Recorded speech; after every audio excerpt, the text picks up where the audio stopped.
we've just had the debate about modern football, so I thought it'd be interesting to get in amongst the crowd and speak to a few people who've just seen the debate and see what they think.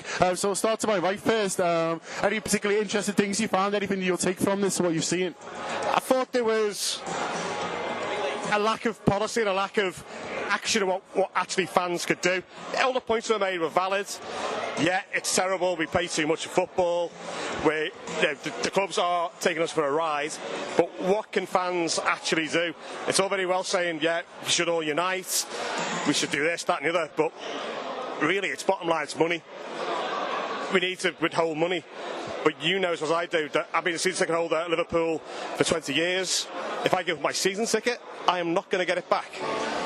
It's asking a lot for fans to give up tickets. Maybe the thing is, we buy tickets, we don't go in, we make a point in a televised game.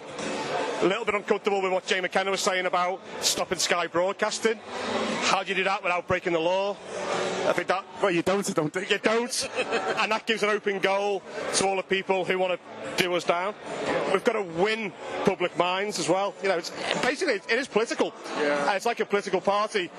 How do you win people's support to make the Premier League and the FA think that, yeah, there's a problem here and we've got to change? While we fill the grounds, we pay our money, they're not going to do it. It's all got political, very political being a football fan, isn't it? Everybody knows that the best games that you've ever been to are the ones where there's a big, massive away following, right? You know, some of the best, you know, I got to Anfield, you know, in the league with United, you know, and it's oppressed, it's horrible, it's boring. You go in a cup game when it's, you know, pretty much you go up from your 2,500 to your 6,000. The atmosphere's buzzing, everything's fantastic. We all agree that something needs to be done. We all agree that it's what we've got at the moment isn't good enough. But it's finding the common way of all moving on from now.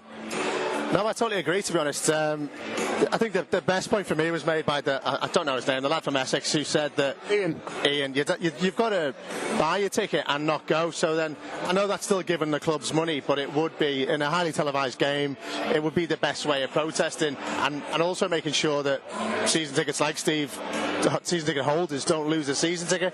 So if that happens often enough, they'd have to start sitting up and take notice. I'm also very worried about the Sky disruption. We've already got a bad enough rep as football fans and especially as Liverpool fans, so to give anyone any more ammunition, especially if you start biting the cameramen, we don't need to. no one's advocating biting cameramen. And this is the thing, we can talk all day till we're blue in the face, but the problem for me is apathy among fans. And like, people look at like the lads from Spirit of Shankly and FSF and people like that and go, they're just like these militant weirdos who like spend too much time making banners or whatever.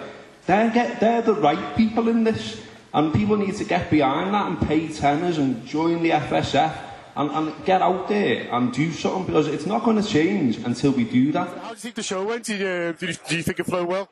Yeah, really pleased with it. I thought there was like different views, different ages, different clubs, and it shows it's not like a one club, one generation issue. You know, everyone's pissed off about the way football's gone, and I think that come across tonight. And some good questions from the floor as well, like, and some passionate debate, and so that's how it should be about football.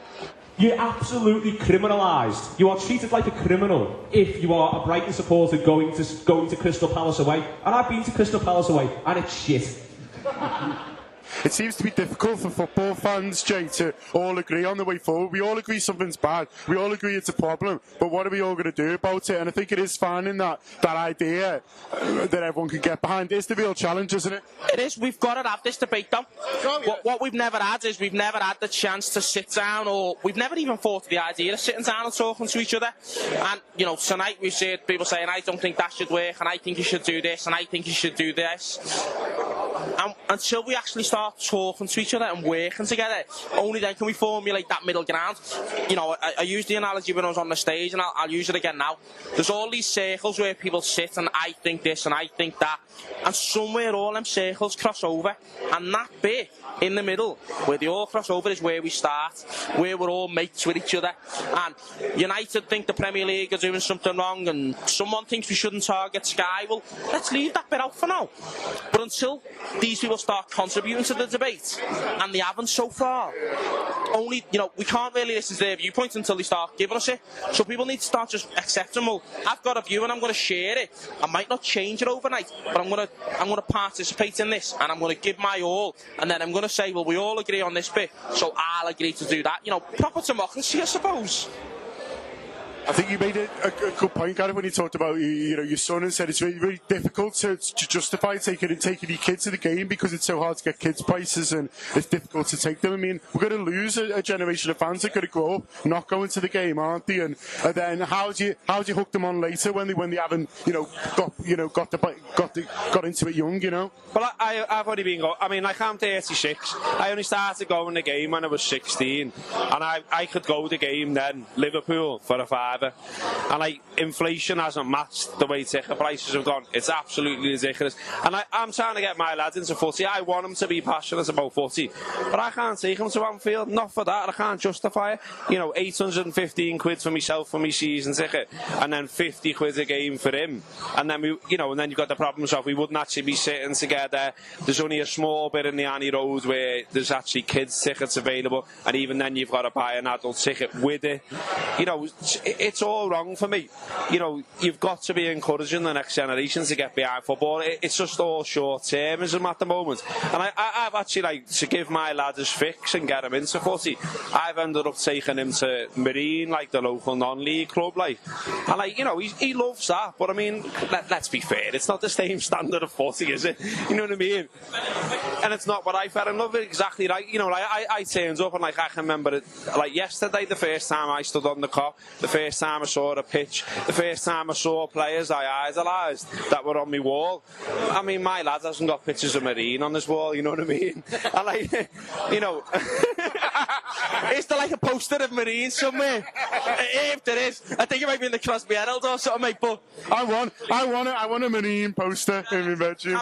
The Marine campaign, the campaign for Marine posters starts here. Sod ticket prices. I want Lee Sundell on my bedroom wall.